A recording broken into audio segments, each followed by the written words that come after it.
Real talk, real life, real growth. This is Raw Reality with Tori, Story and Fit with Lily. Hello guys, welcome back to Talk Therapy. We have a very exciting episode today because we have our first official guest of the pod with us, and it is none other than our Miss Tori Story. I feel so honoured. Honestly, one of my favourite humans in the world. No, it's true. To paint a bit of a picture, guys, I'm recording here at Tori's today, and I was like, I'm bringing my PJs. I've brought my skincare. I've brought my activewear in case we went for a walk, but not sure about it. And just like really setting up shop for the rest of the day. It's 1 p.m. Because I'm also cooking you guys dinner tonight. Yeah, and we're having dinner at Mama Tor's. Yeah. So it's the chicken's in the slow cooker. What is it? I'm doing the noodle dish. So you know how I had it at the retreat? Yes. I'm going to test it out. So hopefully it's good. No, it's my first time. And like cooking for a big group of people. Scary. How many of us? 6. Wow. Yeah. I feel like this is not the episode today, guys. We're talking about something really like much more deep than this, but let's have a little chat. You know, I feel like when it comes to hosting, I've never really hosted for more than like 4 people. Yeah, I don't really neither. How do people do it? And I've always like, if I have, it's like we've ordered food or got a caterer or something. Yeah, like we need to learn this stuff. Yeah, because we've got kids on the way. We're with child, not me. Tori Story. But that does kind of bring us into today's episode. So if you guys don't know or follow Tori Story, you absolutely need to. She is probably the rawest, realest person on the internet. And I feel like you really have been since day dot. Ever since, I feel like I followed you maybe 4 years ago, maybe when you got your new account, I think. Yes. When did your account go down, your last account? 2022, when I, like literally within the first month of me moving to the Gold Coast. Crazy. Yeah. Crazy. And then I hired you as a coach. Yeah, you did. Yeah. We need to have another podcast episode that's just like our story. Because we're so similar. We are. So similar. And like content, socials, all the things. But yeah, if you don't already follow Tori, I will plug her straight away because honestly, the realest person online. And that's really what kind of prompted today's conversation for me because Tori is how many weeks pregnant now? 29 weeks pregnant. Yep. With their absolute miracle baby boy. Yep. And I want to talk about her journey with that and also have Tori share her journey in conceiving after having been diagnosed with PCOS, a whole multitude of, I guess, like fertility conversations, things, all the things with professionals, and really you being the exception to every single rule in this instance and sharing your journey because I think it is something that not enough people talk about when it comes to, you know, conceiving, starting a family, the fear that is presented with that, especially in women's health, and also I guess the uncertainty around what to expect, or not so much just the uncertainty but also the fear, I guess. Like I've already said fear, but like the fear that comes with just there's no clear path, there's no clear answer, there's no right or wrong, there's no 100% certainty in anything, but there a lot of the time is opinions that can taint your belief in what's possible for you and your body, I guess. And I do want to start this episode by having a little bit of a disclaimer that we are going to be speaking about conception, pregnancy, and I know that for so many people that is something that is not the easiest path. It's probably potentially the hardest thing that you guys, if you are navigating a trying to conceive journey and it isn't happening for you just yet, that can be really, really challenging. And I am sending you so much love. And I just want to say, if this isn't the episode for you to listen to today, revisit it, come back. But I think it is going to be a really healing episode for a lot of people and a very comforting episode for a lot of people who potentially do have a lot of fear around what their journey might look like or who are even navigating that for themselves right now. So I want to hand it over to you and just have you give me a little bit of a synopsis on like your journey, because if you don't know, Tori has been an elite athlete in acro for majority of your life other than a few years here and there due to injury and then retiring for a hot sec before circling back. And you know, your body has always been under high stress in that, not bad, but high stress, and then a whole other multitude of things. I would love for you to just share your story with like your body and your all the things. Everything. Yeah. Okay, I'll try and actually make it a synopsis and not take 40 minutes. But yeah, essentially like Christina said, I was an elite acrobat for like since I was 7 and worked my way up the ranks to the highest level. Now I've done a junior world championships and 2 World Cup silver medals at the highest level, and just grew up and devoted my whole life, basically left school for it. And obviously being an elite athlete takes a toll on the body. And I would say I'm quite injury prone thanks to my parents. So navigating lots of different injuries across the road. But each injury and a setback was just like, hey, like, how much do you want this? And it was never a question of like, is it time to stop? It was more of like, how can we move past and get stronger? Which has then brought me so much in life outside of sport. But I would say it was probably 2016 when things started to get serious, where I was like, right, we really want to aim for world championships. Again, so many setbacks, but we were lucky enough to qualify for the 2018 World Champs in Belgium. And that was like a big push for me because I was dealing with a back injury at the time. So I found out I had stress fractures in my back and a tear in my hip. Like, actually, sorry, that was after the Worlds, but I had the pain prior, but no MRI or scans were coming up with any, like, what's the word? Answers. Answers. Like, kind of a theme for today's episode, yeah. right? Yeah. So I was just training through the pain because my scans were showing nothing and everyone was like, well, you just keep going. And so I did. It was post-Worlds. I went through a breakup with my ex who we were together for like 6 years and like, you know, childhood sweethearts, did acro together, kind of just grew up together as well. So going through a breakup at 18 and then coming here from Worlds, I was 18 and I was like, I've never really like partied much or like I went out a few times barely because I turned 18 like not long before Worlds. So I just was like everything for Worlds. And I was like, oh, I'm going to go have some fun. We had some downtime from training. And I just kind of got mixed in the wrong crowd. And there was one night we went out with my cousins and just like overdid it. And basically woke up like the next day so unwell. Like the whole next week I was so unwell and just kept getting worse. I get like hives all over my body. And I just like what was going on, wasn't really sure. And so ended up at the doctors with antibiotics and then got way worse after that. Wow. Got rushed to hospital and my appendix was like rupturing. So they were like, hey, we're going to take you in for surgery, have your appendix removed. And I also got diagnosed with glandular fever and tonsillitis glandular fever, tonsillitis, appendicitis in the same weekend. And at this point, I was also had been on the pill for 2 years. Now, I went on the pill initially because I got my period at 16, but spotted for like 3 months, 3 months straight. And of course, the doctors were like, oh, just go straight on the pill. And yes, I was in a relationship, but it was more so like I can't be spotting random periods when I'm wearing leotards and like not knowing what's going on. So I wanted a bit more control around that. And my mum didn't know any different. And the doctor was like, yep, here you go. So we didn't question it. It was just kind of went straight on it. So I was on the pill for 2 years, never had an issue on the pill. But that weekend I had my appendix removed in the hospital. My ex and I were broken up, but prior to that, he was actually really supportive and being like, you should probably give your body a break from the pill. And his mum was like quite holistic as well. So that weekend of my surgery, I was like, right, I'm going off the pill. And from that surgery, when I say things spiraled. And I honestly probably would say that the pill ruined my life at that point. So coming off the pill plus that surgery, and your appendix surgery can be quite intense. And I've also had very bad reactions to anesthesia in the past with my shoulder surgery. So luckily they changed the anesthesia so I didn't wake up vomiting.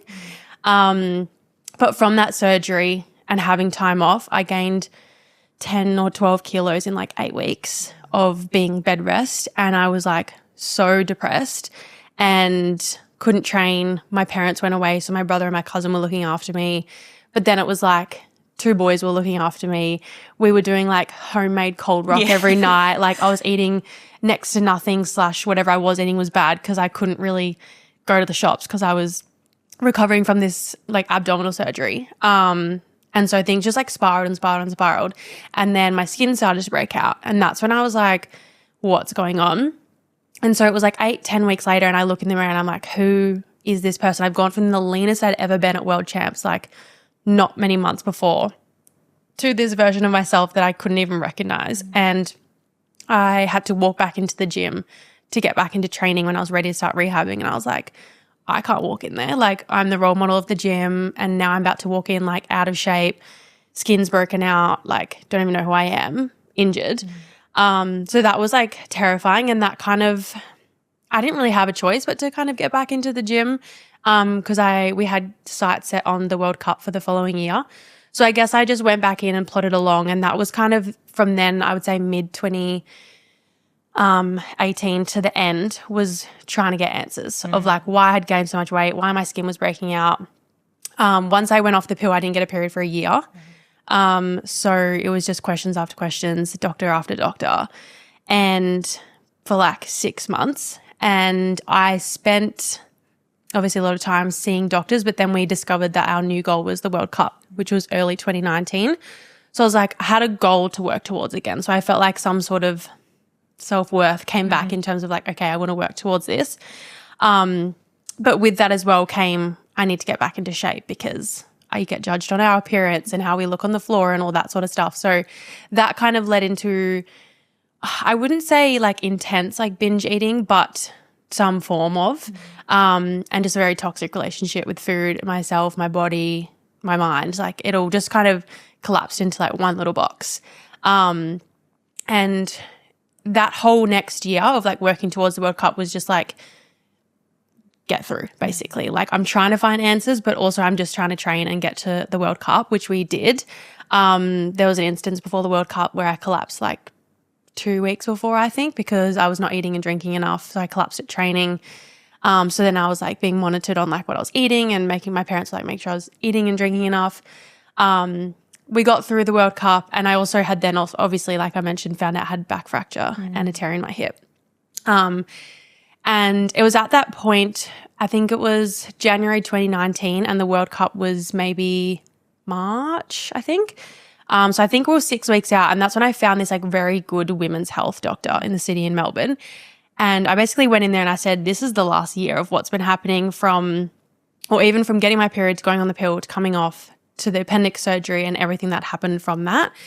And she was like, right, I think you have fractures in your back from overtraining. I think you've got a tear in your hip. And I think from the sounds of it, you've got PCOS. And I was like, cool. That sounds like a lot of things that I don't want to deal with. And so I got sent off for scans immediately. And because we were so close to the World Cup, my coach was like, we need results so we can work out a plan. And so basically went straight it down, MRIs, internal ultrasounds, like literally everything. And I remember getting my ultrasound, like my first ever internal ultrasound at like 18. And I'm just sitting there, and luckily I had a female, and she's doing my scan, and she's like, yeah, well, like I can definitely see a lot of cysts within your ovaries. And I just vividly remember looking at her and being like, can I have kids? Like I'm sitting there 18, single, like nowhere near having kids. Yeah. But I just was like, can I have kids? Like what does this mean? And obviously being the sonographer, they can't give you, so much information or a diagnosis. And she was like, look, I don't know what this means, but, you've got a good team and we'll figure it out kind of thing. And so the next week I went back to that women's health sports doctor, and everything she had said was right. So basically I was diagnosed with PCOS, and I had 35 cysts on one ovary and 25 on the other ovary. And sure enough, stress fractures in my lower left side of my back and a tear in my hip. And I've just sat there with my mum like, so I'm 6 weeks out from my first ever World Cup. Like, what does one do? Yeah. I've trained a year with this back pain and like finally have an answer. Great, but like I can get through. And essentially her feedback was like, okay, you need to go see a gynecologist, probably get surgery, remove the cysts, although they like probably high chance of growing back. Obviously work on the health, and then you need to rehab your injuries. You shouldn't compete. And I was like, yeah, okay. So now you're ripping everything away from me. And of course my coaches wanting me to go, me wanting me to go. We were like second opinion, third opinion. So I went to like high level sports doctors. And every single one told me not to compete in 6 weeks. I was at risk of not walking again, not having kids again because of my back injury and where my health was at. So obviously that was terrifying to hear at 18 when you kind of like hitting your prime in a sense in my sport, and you're like, well, what now? My parents were obviously on the doctor's side of like, we need to fix you basically. Whereas me and my coaches were like, how can we make this work? And me being the stubborn person I am, someone will say jump, I'll say how high. Like if you're going to tell me no, I'll figure out a way to make it work if that's what I want. And something in me just was like, you've gone this far, like you can do 6 more weeks. Let's monitor your training. We dropped back some skills, just to get through and like experience this, because we were the only group from Australia that qualified that year for the World Cup.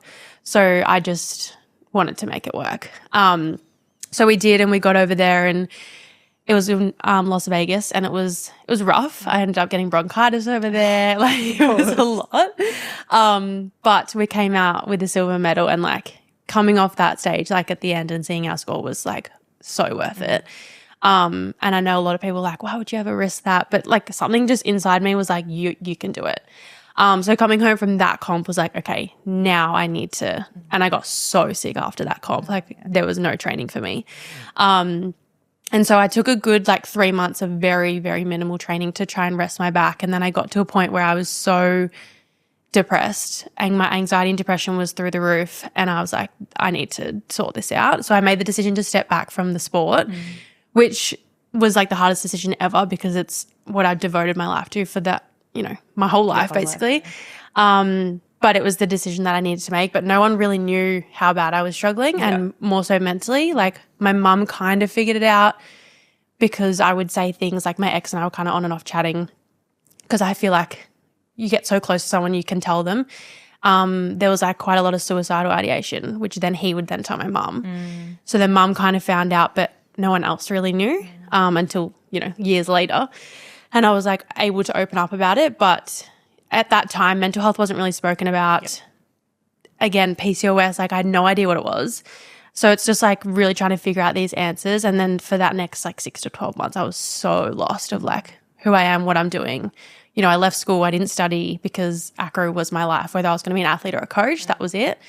So there's a good 6 to 8 months of an absolute blur. Couldn't tell you what I did, where I was, like do not remember. Until start of 2020, I'm really just giving you the whole No, please. spill. Like, I'm like, keep going. I'm trying not to make a sound because I don't want to interrupt. But from 2020, I got offered a job in Hobart, so random, but I was like, fresh start, let's go.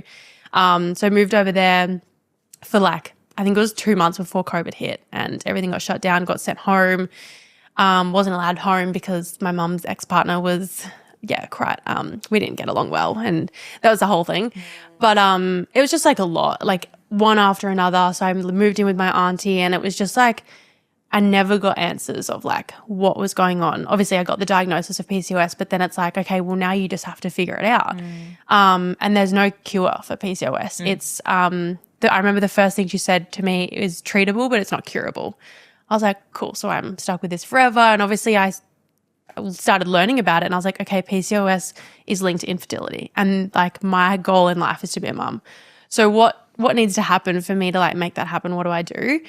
So I spent a good, I think the initial lockdown was me just kind of trying to figure out, then it got toxic. It was juice cleanses. It was trying to lose weight because I knew that being overweight wasn't healthy either. And just eating next to nothing. And so then I met my partner, Jackson, and I say it a lot, probably too much, but he did save my life. And we met through TikTok, spoke online for like 2 months, and then I made the move to Adelaide like mid-COVID lockdown. And just the way he took me under his wing and like, yes, we started dating and like that happened, but also as a coach, like he kind of took me in and was like, you're eating next to nothing. The calories were ridiculous. And he just was like, right, this is what we're doing. You're going to eat more. You're going to train less. We're going to calm your nervous system down. His mum is also very holistic and was into celery juice and all this. So between his mum, my mum and him, like they're all like, we've got you. And so I moved to Adelaide July 2020 and the next 6 to 12 months I just went honed in on my health. I lost probably 12 kilos in 12 months with like working with Jackson, back when he was in his PT bring days. It back. Actually. And so just went ham on like calming things down because I've been at such a high stress state for so long. And then I started a business and I was teaching dance and acrobatics and strength and conditioning, working in with mindset. And then my business took off in Adelaide. I got to like such a better, healthy place. My skin started to clear up. And things just like started to like evolve and it was so fucking hard because that many times I wanted to give in and take Roaccutane and every doctor was like, just go on Roaccutane, like your skin will be cleared. But I had such a strong vision of my goal is to have a kid, and have a family. So I'm not going to do anything that's going to jeopardize that. I had so many down days where I was like, no, that's it. I'm going on Roaccutane. And whether I did or I didn't Jackson was going to support me, because at the end of the day, it was ruining my mental health. But we'd always just come back to, what's the goal at the end of the day? We can heal this naturally. And so initially, 12 months of having celery juice every single day, I got to somewhat clear skin, like insanely different, lost 12 kilos, and then I ended up getting a scan 12 months later and I had about 3 cysts on my ovaries. So I went down from like 70 cysts to 3. Wow. And I took no medication. I was just working on whole foods. I did actually go vegan because Jackson was vegan. And I think just going to whole foods helped so much, and being so like in tune with that, and then slowly introduced meat again. And just being like so health focused, which I hadn't for so long. And then the move to the Gold Coast was a business move, and we knew eventually we wanted to move up here. And so since then, which was 2022, I've just been every year getting further and further into my health journey, and the skin's been an up and down roller coaster. The gut health has been, I feel like I nearly could say I nailed my gut health. And that only I could say up till last year. Like 2025, I felt like was the year the first year my skin was consistently clear. My gut health was consistently good in terms of not flaring up when I had gluten or dairy, or I know when I'd have too much of certain things, but I could handle it. And so 2025 was the year I was like, I've done it. I feel like I've done it. And like, it was also the year that I returned to acro after 6 years off to finish that goal, because again, it was something I was like, I want to finish this before I have kids. But I was like, I'm returning to a high stress environment. Is my skin going to break out? How are my periods going to go? The one thing I still haven't nailed was irregular periods. Yeah. So very much like a 70-day cycle, and then a 40-day, and then a 20-day, and then an 80-day cycle. Like, it was very inconsistent. And I still didn't nail it, but felt pregnant. Yeah, that's just like, this story is like maybe one of my favorite ever. Yeah. And I think like I put so much work in to my health, but at the end of the day, I still didn't have regular periods. So I assumed that was meaning I didn't ovulate. Yep. I could never guess when my periods were coming. Like, that was the one thing I hadn't nailed, and I was still working on with my naturopath. Do you want me to go into the pregnancy? Let's know. I'm like, there's so much that I'm just like, this. Yeah, like, you go. No. Like, please, because we're going to circle back into that, because this story, guys, hang around for it. But here's the thing, right? So much of what you just said is like, so many of my favorite things about you wrapped into how, like, you know, however many years of your life, 10 years of your life. And I think there's so many avenues that we could talk about in this. And I'd love to have you on 1,000 different times, because there's something to be said for young athletes who create such an identity around this one thing and this one path. And then the level of resilience it actually takes to overcome retiring through injury, your whole life plan changing, and there being so much uncertainty in that. The fact that that was so real for you at like the most extreme level. Like, you've been training for this sport from 7 and then up until your late teens, right? Really. Or like early 20s as well. And that is just something that I love so much about you, is you always do make it work. And when I think to your story, it's like crazy to see you here and see the way that you lead yourself and how genuinely health focused you are. And I feel like when we moved up to the Gold Coast 2024, I think the end of that year, looking back even to you at the end of that year to where you were in 2025 and now this year, it's just like all those years of your work paid off. And what people see is you now, or you in 2025, or you falling pregnant. And it would be so easy to assume that, oh, well, like, good for her, must be nice because she's just healthy and like she's just got this. But when you hear your story, you had every odd against you. And I think that's just such a testament to you always being willing to, something I admire a lot in you is you're willing to fight for what you know is right for you, like at a core level, even if nothing makes sense. And that's been super, I guess, inspiring for me as well in like advocating for my health with like endo and stuff, because we are so vulnerable in life when we don't lack when we do lack the knowledge or the education. And like you said, when you're getting diagnosed with PCOS, there isn't information out there around what that even is. How can you support it external of surgery or external of whatever. And we're not saying, one's right or wrong, but you're just proof that if you focus on your actual health and getting to the bottom line of your nervous system, of your gut, of your mental health, of your training, eating enough, training less, like doing things that are going to support you, so much is possible. And that's what I really want people to hear in this, where there are so many options available to you, even if you feel like they're not.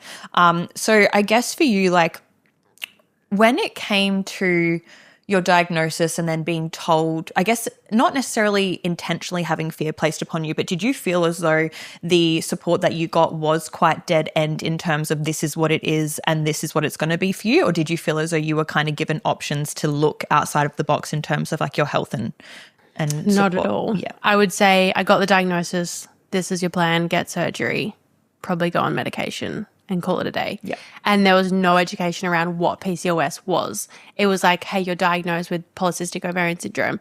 This is your path. What if I don't want that to be my path? Like, what are my alternatives? And that's when you're then going to have to find integrated health professionals, which then costs an arm and a leg. Yeah. And then finding the right one that works for you as well. I had great support around me in terms of, my parents and my family and my friends in that sense, but not in like the medical world, so to speak. And that was the reason I ended up sharing my story, because I was like, okay, well, I feel so alone in this. I don't know what to do. So I'm just going to share my story in hopes that it inspires someone. And I think that's when I just was so driven by the end goal. And every time I had a down day, for my skin, there was a quick fix. There was Roaccutane. PCOS, there is no cure. There was no tablet. Like you can go on metformin, which is a diabetic medication that treats PCOS, which I did go on for 3 months and I was like, nah, throw it out. But there is no quick fix for PCOS. So either way, that was kind of going to be a long game. Whereas the skin was like, yep, you can fix this tomorrow, essentially. But then again, with Roaccutane, it's like you could come off and your skin could break out again. Roaccutane also causes birth defects. Okay, that's affecting my long-term goal. Like it always just came back to, this is my long-term goal, what aligns with it in this moment. And it was never the route of like medication and things like that. Yeah. And I think that's huge too, right? Everyone's allowed to have their own journey in that. And I know so many girls I've even spoken to who say like the pill's the best thing that they ever did for themselves. Even Roaccutane, so many people like, I would put polls on my story once a week of being all right, give me the pros and the cons of Roaccutane. And I would have like 2 girls I know that are like best friends. One was like, it literally changed my life, went on it, my skin cleared up, never had a problem after coming off it. And then the next one was took it for however long, came off, broke out even worse after. Yeah. Like you just don't know. And like I say this to Soph all the time. I'm like, we could have gone on Roaccutane and it healed us in 12 months and we never had to deal with it again. Yeah. But we just weren't willing to take that risk. Yeah. And that's the thing, right? It's like whatever decision you make, I think the point that we both are really passionate about is making sure that people just have information to make that decision. And for whatever side of the coin you're looking at, like there's always a reason that will really benefit you. But at the end of the day, it is your body, right? And it's everyone's listening's body. And there's not one person in the world that knows your body more than you. And I know you say this a lot. And has that always been something that you've known, whether you had like the language for understanding that you knew that about yourself or not? Like, do you feel like you've always just known that you know best for you, or did you have seasons of questioning that? I think from the moment of doctors telling me I couldn't compete, and me just having this voice inside my head being like, but you can. Yeah. Like you'll be fine. You'll get through it. It's going to be hard, but you'll be okay. And when someone's sitting there, multiple doctors telling you you may not walk again or have kids, like that's huge. Like that's your whole life. But I don't know, there was something in me that was like, well, you're going to do it and you can do it. And I think from that moment I was like, well, at the end of the day, I know my body. And so I think that's just like led on into every other scenario going into skin and gut and PCOS. It's just like, it's just crazy to even look at you and go, you really did all of that, and like you've really defied every single odd when it comes to your body and just like health. And it's a good thing and a bad thing. It is, yeah. And I would say you are someone, obviously I'm so blessed to know you so personally, where even now you could be just going absolutely through it and you'd never know, and like unless you really ask. And I think that is a superpower, but then equally it's like one of those things where you do like deserve to be supported in what's real for you. And it is hard growing up in the competitive world and then having coaches who do have your best interests at heart as an athlete. there is so much, I guess, did you find pressure around like what it meant about you if you weren't to compete or if you were to listen to, you know, doctors and all these things, which again, no right or wrong, but it just is like, it's almost like, do you find that was a really big blessing that you did have that pressure on you, whether it was like self pressure or from the external world, like in your decision making? Yeah. And I think because, like I said, we were the only group to make it from Australia to the World Cup. So having that pressure and like wanting to go out and do well, but then going through what I was going through, it was like, well, I could go and not do well at all or get sick and not even make it on the floor. But I think above all, like, yes, the pressure plays a role, but I wanted it. Yeah. And I think that's what I've always led by. And it's the same reason why I returned last year. Like, our whole friendship group and my family, except for my dad, which is really surprising, said, you're so silly to go back to Melbourne. And like, you've built this amazing life. Why would you go back? And I was like, well, this is what I want to do. And I knew I'd regret it. So I'm going to do it. Yeah. And I think that's something, and it's even when I moved to the Gold Coast, like coming here was like mine and Jackson's long-term goal. It happened way faster than we thought. I got offered 2 jobs. We ended up doing long distance. And so it was like, no, we didn't want to do it, but I also wanted to move. And I think I've just always led by, if I want to do it, I'm going to do it. And the first thing I always ask myself is like, am I going to regret this in 2, 3, 4, 5 years? If it's a yes, then I'm doing it. Yeah. Yeah. It's like, what would you regret not doing, and then do that? And then also it's like, you can always change your mind. Yeah. You know, and I think that's something that you lead really well with, is it may seem that deep and it can feel that deep, but it's really not. Even in moving to Melbourne, it's like, okay, well, if I hate this after 2 weeks, I actually can physically get on a plane, you know, and jump straight back over, and that's fine. So for anyone listening, that is a bit of a tangent, but like, you're just thinking about something, or you know it's for you, but there's every reason for you to not take the leap, or every opinion not to. At the end of the day, like, what do you want? What do you want? And life's going to move regardless, you know? And then like in 10 years' time, you're going to be so glad that you just stayed where you are, because like your auntie told you that you were silly not to. Like, I just don't think. And you're just incredible for that, honestly. Like, it's the best. I think that's why we kind of really get along, and like our stories are just so like, we're similar. We're going to do what we want to do. Yeah, fully. Oh, there's so much I could say. But I guess from that point then, so you've gone back to Melbourne. It's 2025. I remember we had like a barbecue at my house for my birthday, and like Tori, were all standing around the table, 12 of us, and we're all like, yeah, nah, like, you're just joking, right? She's like, oh, like, flip a coin says no. It said no, yeah. And you're like, okay, well. Taylor's like, you're like, you cannot do this. Yeah. I'm like, yeah. And Lily was convinced I was like, she was telling people I wasn't going. Yeah, we're like, Tori's just having a moment. And then I'm like, hey, I'm moving on Monday. In 2 weeks. Like, it was fast wheeling that turnaround. suitcase through that reel, and I'm like, well, I didn't even know she's off, but she's off. Oh, I love it. Okay, well, kind of where I want to go from there then is, let's talk about your conception journey. Let's talk about wrapping up Melbourne, what that experience felt like for you, but then coming home. What was your plan? Like, coming back to the Gold Coast, what was your plan? Like, what was that next season going to look like for you? Good question. Melbourne, I wrapped up earlier than expected because I was meant to be there for just over 12 months. And then our worlds got pushed back. And so I really had to sit down with myself. And I will, like, you know, I say I do things for myself, but I did struggle going to Melbourne. How many times did I message or call or cry, being like, I built the most incredible life on the Gold Coast, and I've just not walked away from it, but, you know, I've had to sacrifice for this short period to fulfill a goal that I've always wanted to do. And there were so many moments of like, not is it worth it, but like, fuck, what have I done? Like, I miss my friends and my family, whatever. And I was grateful enough to live with my coach, who has been my coach since I was 7. And she was like my second mum. So to move in with her and her kids, who are like my sisters and my brother, was just like the biggest blessing and very healing. But there were so many moments. And then worlds got pushed back. And that's when I had to sit down and go, okay, can I stay another 12 months? Like, it was going to look like nearly 2 years. It was going to be from Feb 2025 to September 2026. So I'd still be there now.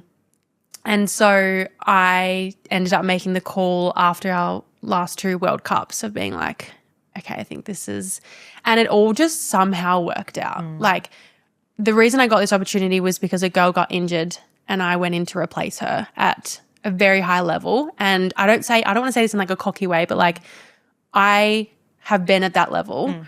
I know what it takes to get there. And so it's kind of like a rare opportunity / person to just be able to jump back in. Like I surprised myself. Like I knew I was a good athlete, a good acrobat, but I also surprised myself. That was crazy. I was like, wait a minute, why are you upside down like that? The muscle memory, like my coaches were shocked. Yeah. And like, you know, I said I was so injury prone. The whole year I had one little shoulder niggle that I dealt with the whole year. Like it was just manageable, but nothing. Like I just, anyway, that's a whole other thing. But I did make the decision to kind of cut it short. But the girl who I replaced had gone through her injury and shoulder surgeries too. Wow. And rehabbed so well that she was ready to jump back in as I finished up at Nationals September 2025. Which happened to be on the Gold Coast. So it was really cool to finish my last comp ever on the Gold Coast, having my friends watch and just like say goodbye to the sport. And I never knew how I was going to feel. Like I thought I just would never feel finished. Like I love the sport so much. I would go back tomorrow if I could. But I sat there at awards and I just remember feeling so content. And I was like, I have done it. Little did I know in that moment I was pregnant. True. Yeah. I would have been a week pregnant. I forget. Yeah. You're flipping up in the air, like doing all these flips and stuff. And you're like, hold on a minute. Hold on a minute. Little sesame in there as we're rolling around. So basically I came back up to the Gold Coast and like essentially moved up. And it was a week before comp because we come up and train beforehand. And it's going to go TMI, but you guys need to hear. So essentially I'm not on any contraception and I haven't been for years. Now our method is the pull-out method, which is very popular. Yeah, I mean, and there was just one time that we just decided to have some fun. Why not? And I fully was just like, I don't think I ovulate. Like I can't track my periods. I can't track my temperature. You just can't do it. And so this one night we just didn't use the pull-out method. I did message the group chat, our girl chat the next day saying like, hey, asking for a friend, should I take the morning after pill? And I was also very well aware how much that can stuff up your hormones. So I didn't really want to take that either. And I was like, I have literally every odd against me. Like I was diagnosed with PCOS. I haven't had a period since I think July was my last period last year. So I was just like, we'll be fine. Yeah, all good. We'll be fine. So, you know, go on about life. I compete. We have Soap's wedding. Yeah. We had Jackson's best and fairest. We wrapped up his footy season. And it was just like back-to-back events. I just moved home. Like amazing. I was so excited. And I guess the goal for moving home was to really go ham on business and the podcast and I guess my social media as well. And just kind of see, you know, where life then goes. I was just happy to like be back on the coast. And our plan for kids was probably another two to 3 years. Was waiting for a ring and a marriage and a wedding first. And so it was after all those events like calmed down and I was like so wrecked. But I was like, of course, like I've just moved back home, competed, coming off 9 months of like intense training that I haven't done for 6 years. Of course you're going to be tired. We're packing for America. Yeah, we were packing for America. And it was just like naps in the middle of the day. And then I started craving random things. And I'm like, oh, this is bizarre. And I wasn't like, oh, my period's late. Because like, well, don't have one. Don't have one. And we'd also just found out that our two best friends were pregnant, one after another. And that's when I was like, well, it can't be a third. Like that just is wild scenes. Anyway, so I was like, you know what, let's just go to a test. And I think I'd just spoken to Riley, who was like recently found out she was pregnant, being like, oh, like I've been feeling these symptoms, but it was also period symptoms. And that's like the hard thing with like pregnancy and period. They are pretty similar. So I was like, well, let's just go get a test. So Jackson and I went out and did a pregnancy test and those two lines came up really strong and just gobsmacked. Like if you've seen the video, you know, just utter shock because I guess not my whole life, but since I was diagnosed at 18 or even since getting my period at 16, I was kind of like, what does fertility look like for me? And it's always been something that I've worked towards. Like that's always been the goal, is to have kids. And so to see those two lines, like all I want in life is to be a mum and have kids and have a family. But also when you're not expecting it, it is like the wild, like those 3 minutes of my life of waiting for the lines was just one thing. Yeah. But then seeing the lines because I think I've done maybe like 2 or 3 in the past of like, it's physically not possible for me to pregnant because, I don't know, we're using a condom, whatever. I'll just check for fun. I'll just check for fun because I have some symptoms. It was just my period. Yeah. And you kind of know that it's going to be negative. But there was something in me like, my intuition was kind of like, this is maybe it. Sesame is here. And yeah, it was the most like shocked I've ever felt in my entire life. And we went and did 5 more tests to make sure. And then we did the test and we were leaving 2 days later for America. Yeah, that's And we did the one of like how many weeks you are, and it was like 1 to 2. So I was very early. And it was just wild. Like it still doesn't make sense as to how I felt pregnant. No.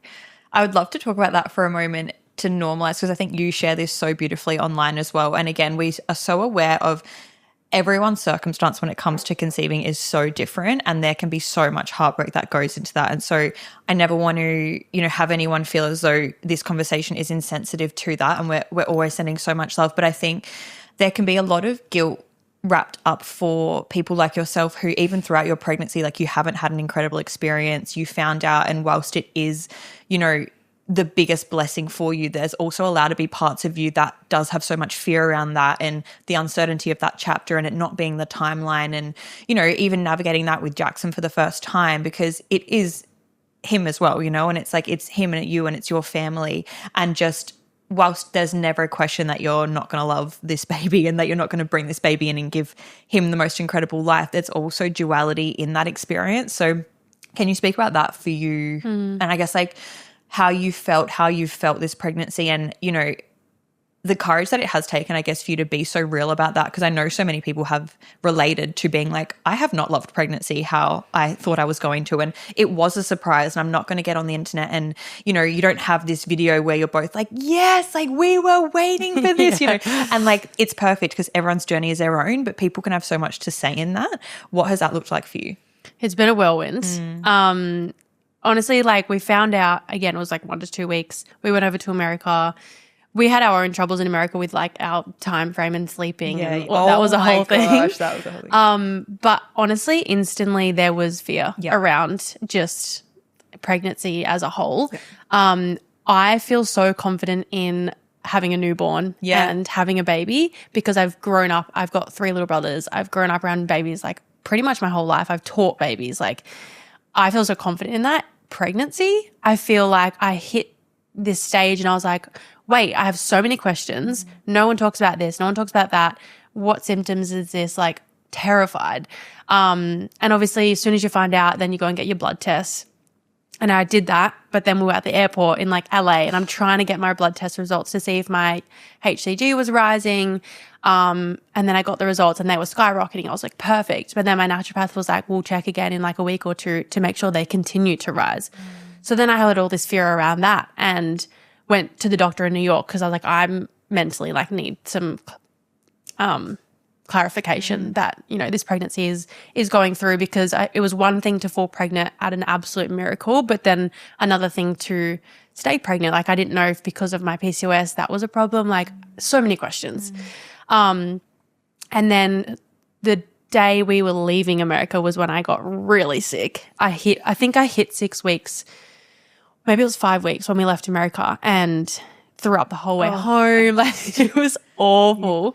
And then probably from whatever it was, 5 or 6 weeks till about 16 weeks, I was on the couch vomiting. I lost 6 kilos. I had a hospital visit and then I had nurses come and give me the drip to keep fluids down, and couldn't really eat, couldn't really drink. Like it was pretty awful. The only reason I knew that was a thing called acid reflux called HG is because my coach had it with all 4 of her pregnancies. Wow. So I witnessed her pregnancies where she would come to the gym and coach. She would leave the room 20, 30 times a session to go and vomit and come back.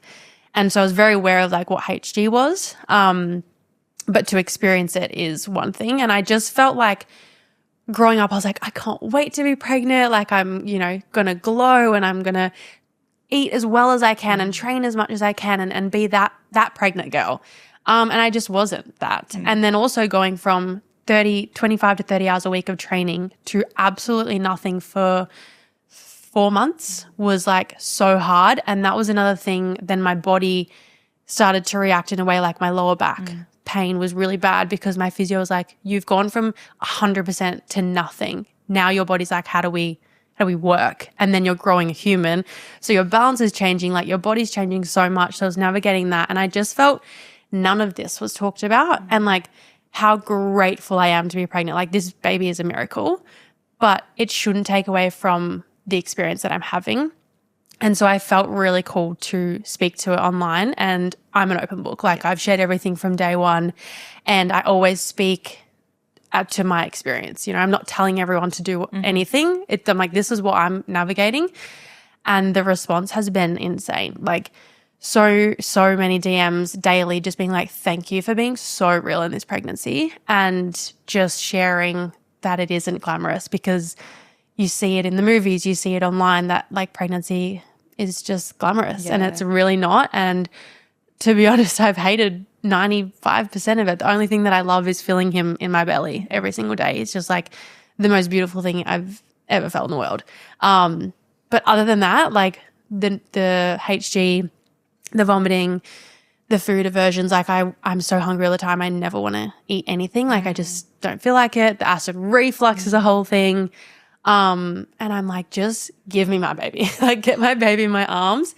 But I also am so grateful for my community that I've built, who are so like open to just like, I'm just allowed to share it. Yeah. And it has had such a good response because I know, and that's the thing, when I shared my PCOS and my skin, I shared it because I knew I'm not the only one going through it. Yeah.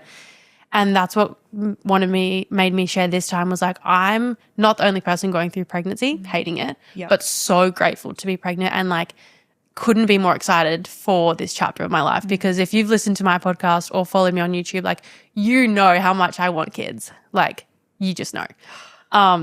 So it's been kind of healing in the sense of like, I know it's helping a lot of other people.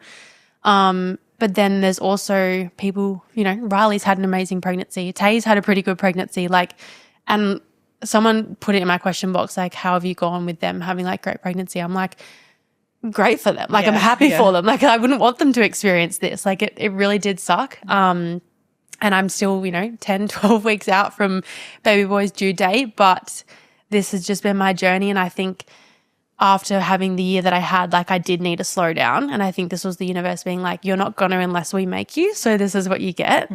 And I also think it's my body's way of preparing for this next chapter and softening and, getting ready for birth and labor as I start to learn more about that in hypnobirthing. But then also the slowness of what newborn phase will look like. I think this has prepared me for that as well. Yeah, I've never seen anything like it. Like, it's actually just, and it's so crazy even to, you know, hear you say, you know, slowing down, and yes, you have, but then also you just haven't, because you are someone who, it's like that part of you that you're going to make it happen either way, but it just has been so much more challenging. And that's why it is so important for people like yourself and like anyone listening, like even I think to talk therapy, like the stories are what allows so much healing for other people as well in that, because not everyone has a platform, not everyone has a voice that they are comfortable in sharing their story in. So for you to be able to speak so openly, and yes, it's vulnerable, but like I feel like you've just got such a high tolerance to being able to share now, because it's just your truth. Like, you're not trying to be vulnerable, you're not trying to say anything. It's just like, this is what's real. I can't even imagine how many women have navigated pregnancy, whether even like yourself, they weren't sure that they could fall pregnant. So then you'll go, well, who am I to complain about pregnancy? Because all I've ever wanted is to be pregnant. Or I can assume there'd be so many thoughts like that would try and creep in around, like, well, who are you to complain because other people can't get pregnant? So much. Or, you know, and like just. And I thought I would be that person. Exactly. Like, I thought it was either never going to happen, because that's what I was told, or it would take me a really long time. Yeah. So for it to happen on the first go literally doesn't make sense. Yeah. Like, first time ever, guys, just like in, right? Yeah. In their whole relationship that they didn't do the method. Yeah. And she's pregnant. Like, first time ever. Like, what are we We've been talking together, about? like, this year will be 6 years. And you're just like, one time, brother. One time. So this child really wanted to join us. Yeah. But it was so hard, because I see people, you know, trying to conceive, and my heart just goes out to them. I watch journeys online, and I'm just like, oh, like I couldn't even imagine, because I thought that was going to be my journey. And for some reason it just hasn't been. And, you know, I'm grateful in the sense that I'm proud of myself that I've done the work, and I don't know, I guess like it paid off. Yeah. because clearly I do ovulate and I Pretty well. you know, have obviously am fertile. Like I just don't know. Yeah. But I just think everyone has their own journey, and I think if I can help someone in theirs, then I've done my job. Yeah. Yeah. And you absolutely have. And it's like, I feel anyone listening, if you listen back to everything that we've spoken about in your story and like how much adversity you have faced with your body and with injuries and with fear and with the unknown, and then still being someone that has chosen to look for alternative paths for yourself and more holistic paths. And again, not discrediting that there aren't really beautiful things that can support you from more like a medical lens, but also just like you said, it having paid off now where years and years, like not a week of, you know, cleaning up your diet or a week of XYZ, but it's like years and years and years. And on the days where again, like you just wanted to take the easy path, but you just came back to remembering your why, it does take so much resilience. And I don't believe like everyone can do that. Not that they're not capable of doing that, but it's so, so challenging. And so it's like you really were just, without realizing it, preparing your body for the best chapter of your life. Yeah. And you're like, yeah, we did do that. But like, was it the plan? No. But was it the plan? Yes. You know? And that's what we both, like, the day we found out, we were both just like, well, the universe, God has a plan for us and this is it. And Jackson's very much a very realistic, planned out person. Like from the day we met, I remember I was over in Perth and I was standing in my dad's kitchen and I think we were maybe a year into our relationship, and Jackson's like, I want this amount of money in our bank before we have kids. Like he has always been driven by wanting to provide for us as a family, but like the best life for our kids. And he's always been the person of like, not yet, not yet, not yet. And I think this lesson for him is like, it's never the right time. Like you just figure it out. And then it's like, okay, well, then we fall pregnant and we decide to lease a warehouse and build a podcast studio that we have afforded, but it's cost way more in the same year that we're having a kid. But it's just like you make it work. And, you know, there's so many lessons in everything in life. And I think the biggest thing I focus on with quote unquote failures is like it's never a failure, it's just a lesson. And I look forward to failing because I'm like, well, what lesson am I learning? And just keep going. Yeah. Dude, I could like have you on to talk about so many things. In my head, I'm like, all right, note for this podcast and note for this, because it was just, I know there's so many different like. Oh, I just love your brain and like how you see things. And I think that's it too, where, you know, just again, another random tangent, but you hear people say like, having a child is the best thing that you can do as an ambitious person because it just makes you want more. Like you're driven by so much more outside of yourself. And I've witnessed that in you and Jackson, where you're both just like, whatever it's looked like for you both in this season, there is no way that you're not going to achieve the vision that you've had for yourselves and your family. And I think you both in your own way, like you just know it's all taken care of and you are just here to do the work, and you do. And Jackson bloody grinds as well. He does. Man's out there, don't know what he's doing, but I think he's grinding or watching a golf video. Could be one of the two. I could still speak about so much, but I guess to wrap up today, I kind of want to talk about, you are quite a spiritual person, and since the day I've met you, like you've got tattoos about it, like everything happens for a reason. Do you believe that your path is just like, it's already laid out for you? It's kind of decided, it's just your job to go with it, or like what's your perspective around that? I really do, because, and I think I constantly get reminded of it.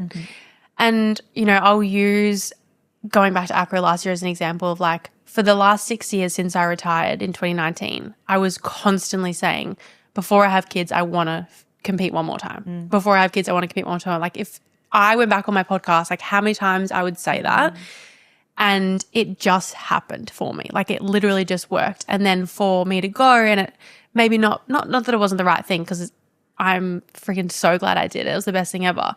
But then the way that it worked for me to step out earlier, for then her to go back in, and then to fall pregnant, you know, like it just, I think the universe constantly reminds me that like whatever you want will happen. And even something I had to remind myself early days, even from America when I first fell pregnant, was I kept being like, this is meant to be hard for me. Like, why has it been so easy? And you know, people might experience the opposite, where it's like, it should be so easy. Why is it so hard for me? Whereas I was like, I've been told my whole life that falling pregnant is going to be hard, if not impossible.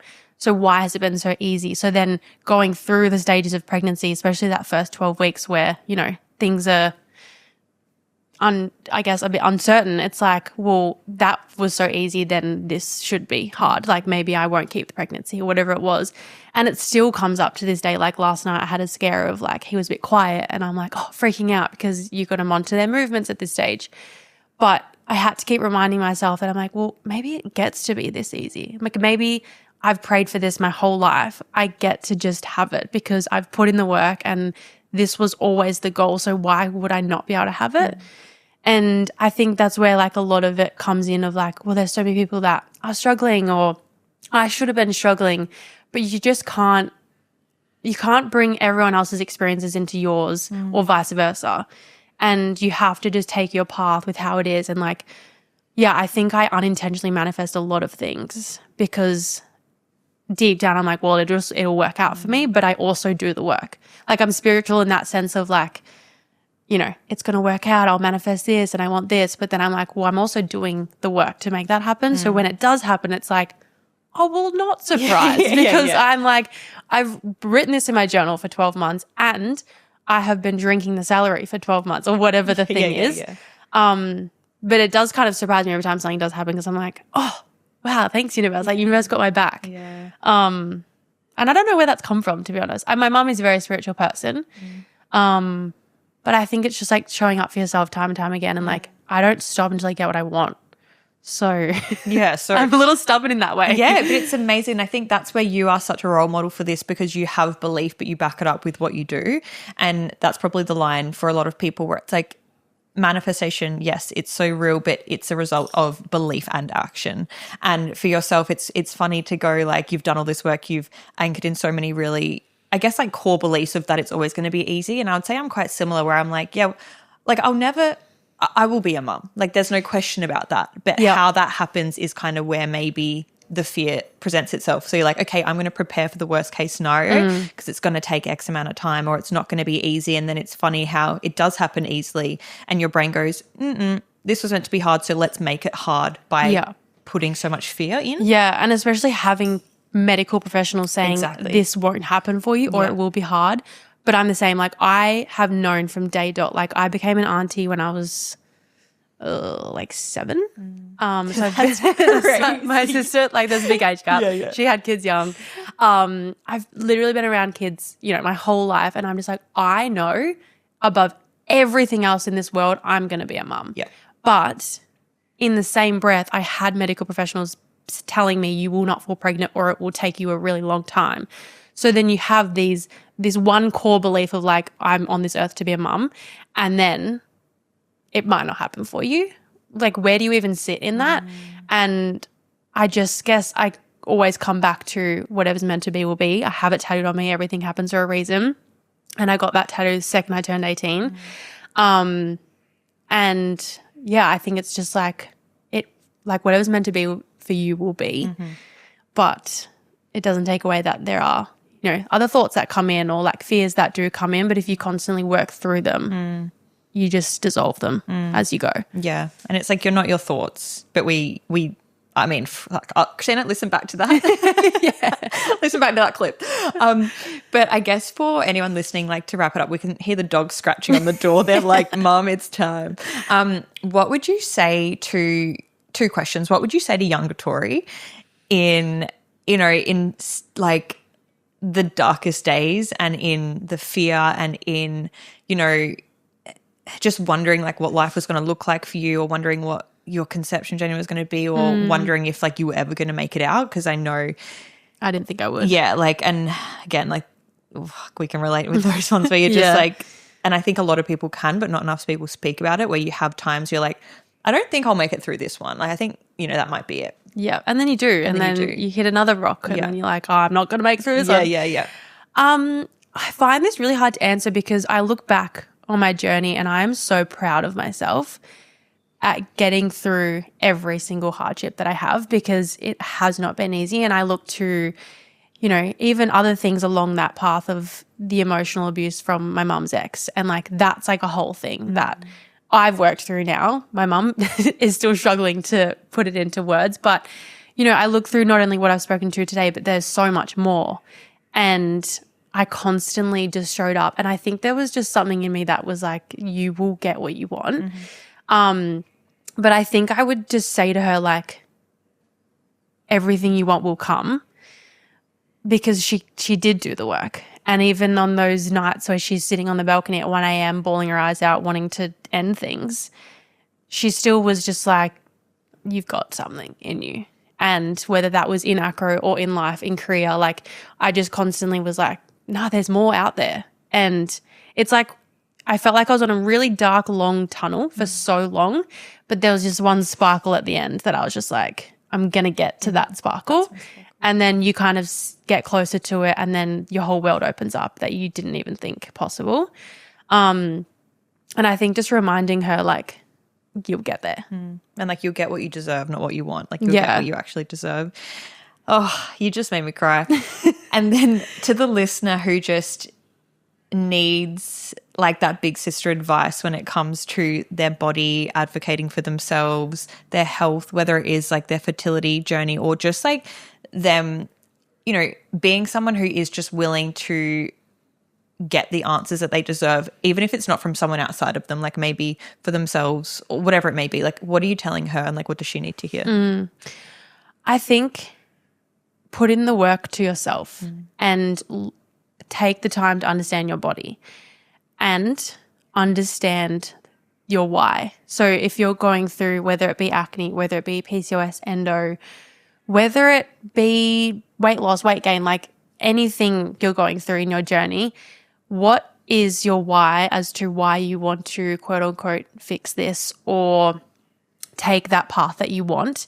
Because that's the only thing that's going to get you through, in my experience and opinion, is, you know, if you have such a strong why, and that's anything in life, like any goal that you have, like career, if you're in high rocks, like what's your why for doing this comp, you know? Because on those hard days, that will be the only thing that's going to get you through. And so I think if you can take that and put it on a bloody Post-it note across your house and just remember that there will be hard days, but you will get to the other side. Like, I can guarantee it, but take the time to educate yourself, take the time to learn your body, because like I said, I know my body best because I've trialed and errored so many different, you know, supplements, medications, workout styles, like, you know, really. Hello. It sounded like it was in my ear. Whether, you know, I've tried, what was I going to say? Supplements. Really high intense workouts are not for me. Yeah. My body does not work well under like high intensity stress. And I've learned that over time. And so I work around that. But if you can take the time to learn what your body does and doesn't like, because every single body is different. And I think growing up in a generation where it was like so much comparison to body types and like one body type fits all, and if we all just do the same thing that person's doing, we'll look like them, will not happen. So I would really just say, like, do everything for yourself and learn to understand your body first and foremost. Yeah. Yeah. And just, like, sounds so cliche, but learn to love where you're at right now. Just knowing that if you give yourself that love and that compassion, it will just lead to, like, so much, because we are with ourselves for the rest of our life. Yeah. You know, like, really the only person that we're with for the rest of our lives in forever, 1000% is ourselves. Yeah. Miss Tori's story. Let's go for round 2. Yeah, anytime. Restart the cameras. Thank you so much for sharing.